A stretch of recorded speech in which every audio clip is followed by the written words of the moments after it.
ওয়ালাইকুম আসসালাম। কেমন আছো ছোট বন্ধুরা? আলহামদুলিল্লাহ, আমরা অনেক ভালো আছি ম্যাম। আপনি কেমন আছেন ম্যাম? আলহামদুলিল্লাহ, আমি অনেক ভালো আছি ছোট্ট বন্ধুরা। চলো তাহলে আমরা ম্যাজিক শুরু। বন্ধুরা 16 নাম্বার যে তাসবিহটি রয়েছে সেটা হলো মাদে মুত্তাসিল। মাদে মুত্তাসিল হলো 4 আলিফ টান। এর আগে আমরা 3 আলিফের মাদ পড়েছি, আজকে আমরা পড়ব 4 আলিফের মাদ। 4 আলিফের মাদকে বলা হয় মাদে মুত্তাসিল। মাদে আসলির বামে যখন গোল হামজা হবে, মাদে আসলির বামে গোল হামজা হলে তখন সেখানে 4 আলিফ টানতে হবে। গোল হামজা, এই যে বন্ধু দেখতে পাচ্ছ, এটা হলো গোল হামজা, এটা হলো গোল হামজা। আর এই যে এটা হলো লম্বা হামজা। আলিফের সাথে যখন হালকা তানবিন আসে তখন সেটা হয় লম্বা হামজা। এটা হলো গোল হামজা। এখন এই হামজা, গোল হামজা যখন মাদে আসলির পরে আসবে, একই শব্দে যখন মাদে আসলির পরে গোল হামজা হবে তখন সেখানে 4 আলিফ টানতে হবে। 4 আলিফ টানার চিহ্নটা হলো এই যে দেখতে পাচ্ছ বন্ধুরা, এটা হলো 4 আলিফ মাদের চিহ্ন। এই চিহ্নটা যেখানে থাকবে বন্ধুরা সেখানে 4 আলিফ পরিমাণ টানতে হবে। 3 আলিফ মাদের চিহ্নটা কি তোমাদের মনে আছে বন্ধুরা? এই যে এটা হলো 3 আলিফ মাদের চিহ্ন, এটা 3 আলিফ এবং এটা হলো 4 আলিফ মাদের চিহ্ন। তাহলে আমরা এবারে পড়ি একটু। মিম জবর মা, এই যে মিমের ওপর জবর আছে, এই জবরের বামে এই যে খালি আলিফ, খাড়া দাগের নিচে ডান দিকে টান, এটা হলো আলিফ। তাহলে মা জবরের বামে খালি আলিফ মাদে আসলি, আর এই মাদে আসলির বামে এখানে গোল হামজা। মাদে আসলির বামে গোল হামজা থাকলে তাহলে এখানে আমরা 4 আলিফ টানবো। মিম জবর মা, এখানে 2 জবর, হামজার উপরে আছে 2টি জবর। এখন এই 2 জবরে দম ফেলানোর নিয়ম তো আমরা জানি, এর আগে পড়েছিলাম। 2 জবরে দম ফেললে 1 জবর বাদ দিয়ে 1 আলিফ টানতে হয়। তাহলে মিম জবর মা আ, মা আ, 2 জবরে দম ফেললে 1 জবর বাদ দিয়ে 1 আলিফ টানতে হয়। মিম ওয়াকফে লাজিম, দম না ফেলে আর পড়া কিছুতেই যাবে না। এটা আমরা গত ক্লাসে পড়েছিলাম। এরপর আছে হামজা পেশ উ, হামজা পেশ উ, লামের ওপর খাড়া জবর। এই খাড়া জবর কিন্তু মাদে আসলি। খাড়া জবর, খারাজের উল্টা পেশ, এগুলো 1 আলিফ মাদে আসলির সাহায্যকারী। তাহলে এই খাড়া জবর আছে, এটা মাদে আসলি, এর বামে আমরা গোল হামজা দেখতে পাচ্ছি। মাদে আসলির বামে গোল হামজা, এখানে 4 আলিফ মাদের চিহ্ন রয়েছে, তাহলে আমরা 4 আলিফ টানবো। উলা, হামজা জের ই, ই হারকাতের উচ্চারণ তাড়াতাড়ি। হামজা জের ই, কাপ জবর কা, উলা ইকা, উলা ইকা। এবারে বা জবর বা, বা জবর বা, র জের রি, র নিচে জের আছে, জেরের বামে আমরা দেখতে পাচ্ছি ইয়া সাকিন, জেরের বামে ইয়া সাকিন 1 আলিফ মাদে আসলি, জেরের বামে ইয়া সাকিন 1 আলিফ মাদে আসলি। এখন এই মাদে আসলির বামে আমরা দেখতে পাচ্ছি গোল হামজা, তাহলে মাদে আসলির বামে গোল হামজা 4 আলিফ মাদে মুত্তাসিল। মাদে আসলির বামে গোল হামজা 4 আলিফ মাদে মুত্তাসিল। তাহলে বারি উন, বারি উন। এখানে কিন্তু কোনো অক্ষ নেই, তাই আমরা হামজার উপরে 2 পেশ ধরেই পড়েছি। যদি অক্ষ থাকতো, দম ফেলতে হতো, তাহলে আমরা এখানে 2 পেশ বাদ দিয়ে হামজার উপরে একটা সাকিন, আরজি সাকিন মনে মনে ধরে পড়তাম।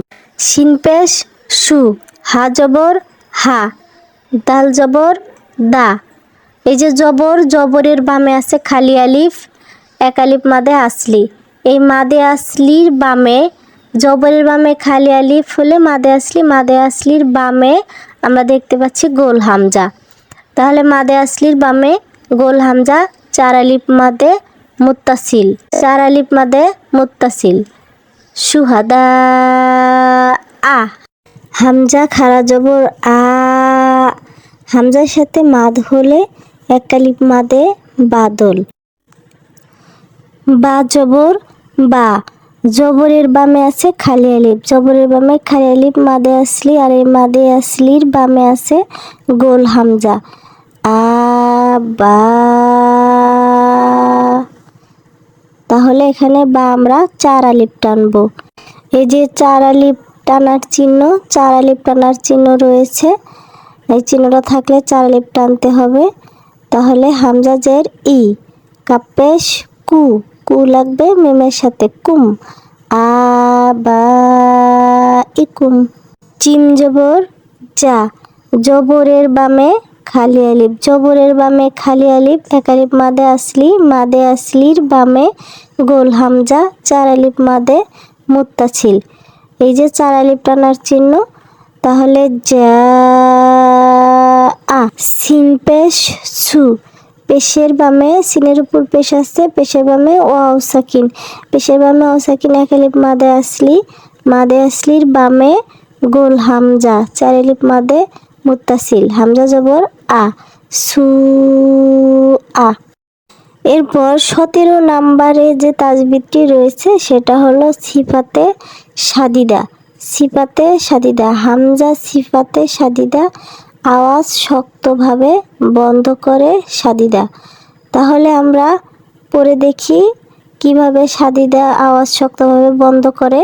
মিম জবর মা, মা লাগবে হামজার সাথে, হামজা আলিফের সাথে হারকাত তানবির সুকুন থাকলে সেটা হবে হামজা। তাহলে মিম জবর মা, মা লাগবে হামজার সাথে মা।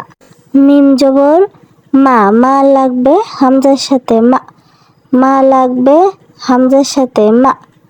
মিম পেশ মু, মু লাগবে হামজার সাথে মু, মু লাগবে হামজার সাথে মু। বা জবর বা, বা লাগবে হামজার সাথে বা। ইয়া পেশ ইউ, ইউ লাগবে হামজার সাথে ইউ, ইউ লাগবে হামজার সাথে ইউ। তা জবর তা, তা লাগবে হামজার সাথে তা, তা পেশ তু, তু লাগবে হামজার সাথে তু। বন্ধুরা এরপরে 18 নাম্বার যে তাজবিদটি রয়েছে সেটা হলো লামে আল্লাহ। লামে আল্লাহ হলো, লামে আল্লাহর ডাইনে যদি পেশ কিংবা জবর হয়, আল্লাহ শব্দের লাম তখন মোটা করে পড়তে হয়, আল্লাহ শব্দের লাম তখন মোটা করে পড়তে হয়। জের হলে লামকে পাতলা করে পড়তে হবে। আল্লাহ শব্দ ছাড়া অন্য শব্দের লাম হলেও পাতলা হবে। আমরা তাহলে পড়ে দেখি, পড়লেই বিষয়টা সহজ মনে হবে, পরিষ্কার হয়ে যাবে। হামজা জবর আ, আ লাগবে লামের সাথে, আল, লামের উপর খাড়া জবর আছে। এখানে এই যে লামে আল্লাহর ডাইনে আলিফের উপর জবর আছে, এই জবর থাকার কারণে, লামে আল্লাহর ডান পাশে জবর থাকার কারণে এখানে আল্লাহ না হয়ে হবে আল্লাহ, অর্থাৎ মোটা হবে। বাংলায় এটাকে আকার ধরা যাবে না, আল্লাহ। তাহলে লামে আল্লাহ ডাইনে জবর, লামে আল্লাহ মোটা, এখানে আল্লাহ বলা যাবে না, আল্লাহ। এই যে এখানে হাফেজ হু রয়েছে, কিন্তু এখানে আরেকটি তাজবিদ রয়েছে ত, ওয়াকফে মুতলাক, ওয়াকফে মুতলাক, দম না ফেলে আর পড়া ভালো না, ওয়াকফে মুতলাক, দম না ফেলে আর পড়া ভালো না, তাই এখানে দম ফেলতেই হবে। দম ফেললে এখানে হার উপর যে পেশ রয়েছে, পেশটা বাদ দিব আমরা, বাদ দিয়ে মনে মনে একটা আজি সাকিন ধরে নেব। তাহলে আল্লাহ, আল্লাহ, আল্লাহ। তো ওয়াকফে মুতলাক, দম না ফেলে আর পড়া ভালো না। এখানে হা কিন্তু উচ্চারণ করতে হবে, হালকা একটু বাতাস আমরা বের করে দেব, বেশি বাতাসও বের করা যাবে না, তাহলে লম্বা হা হয়ে যাবে। এবারে র জবর র, র জবর র, সিন পেশ সু, সিনের উপরে এখানে পেশ আছে, পেশের বামে ওয়াও সাকিন, তাহলে পেশের বামে অ সাকিন, এক আলিফ মাদে আসলি। লাম পেশ লু, লু লাগবে লামের সাথে লুল, লু লাগবে লামের সাথে লুল। লামের উপর খাড়া জবর, লাম জবর, এখানে লা বলা যাবে না।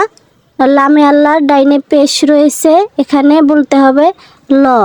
রসুলুল্লাহ।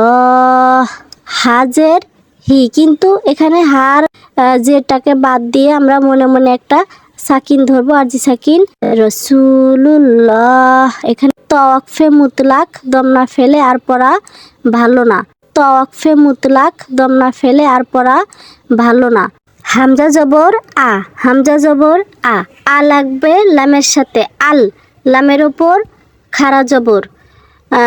আল্লাহ, এখানে লামে আল্লাহ, লামে আল্লাহর ডাইনে কি আছে? জবর আছে। লামে আল্লাহর ডাইনে জবর থাকলে আমরা লামকে মোটা করে পড়ব, আল্লাহ না বলে আল্লাহ। হাপেশ হু, হু লাগবে মিমের সাথে হুম, মিমের উপর তাজদিদ গুণা করা ওয়াজিব। মিম জবর মা, আল্লাহুম্মা,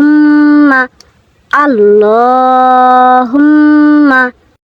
লামজের লি, লি লাগবে লামের সাথে লিল, লাম খাড়া জবর লা। এখানে আমরা লা বলবো কারণ লামে আল্লাহর ডাইনে এখানে জের রয়েছে। লামে আল্লাহর ডাইনে জের থাকলে লামে আল্লাহ পাতলা হবে, মোটা হবে না। এখানে আমরা আকার ধরে, বাংলায় আকার ধরে পড়ব লিল্লা। হাজের হি, কিন্তু এখানে আমরা হি বলবো না কারণ এখানে গোল চিহ্ন ওয়াকফে তাম, দম না ফেলে আর পড়া যাবে না। দম ফেললে জের আছে, দম ফেলিলে আরজি সাকিন হয়ে যাবে। এখানে মনে মনে একটা সাকিন ধরে আমরা পড়ব লিল্লাহ, লিল্লাহ। গোল চিহ্ন ওয়াকফে তাম, দম না ফেলে আর পড়া। এবারে বাজের বি, বি লাগবে সিনের সাথে বিস, সিন চিপাতে সফিরা, শীষ দেয় সফিরা। মিমজের মি, বিস মি, মি লাগবে লামের সাথে, মি লাগবে লামের সাথে মিল, লাম খাড়া জবর লা। এখানে আমরা লা বলবো, মিমের নিচে জের রয়েছে, লামে আল্লাহ ডাইনে জের, লামে আল্লাহ পাতলা। এবার হার উপরে সাকিন ধরে আমরা পড়ব বিসমিল্লাহ, বিসমিল্লাহ। তোমরা কিন্তু অবশ্যই ভিডিও সম্পর্কিত মতামত জানাবে, তোমরা কতটা উপকৃত হচ্ছ। আর তাছাড়া তোমাদের মতামত আমাদের ভিডিও তৈরির আগ্রহকে অনেক বেশি বাড়িয়ে দেয়। তো কথা না বাড়িয়ে বিদায় নিচ্ছি, আল্লাহ হাফেজ।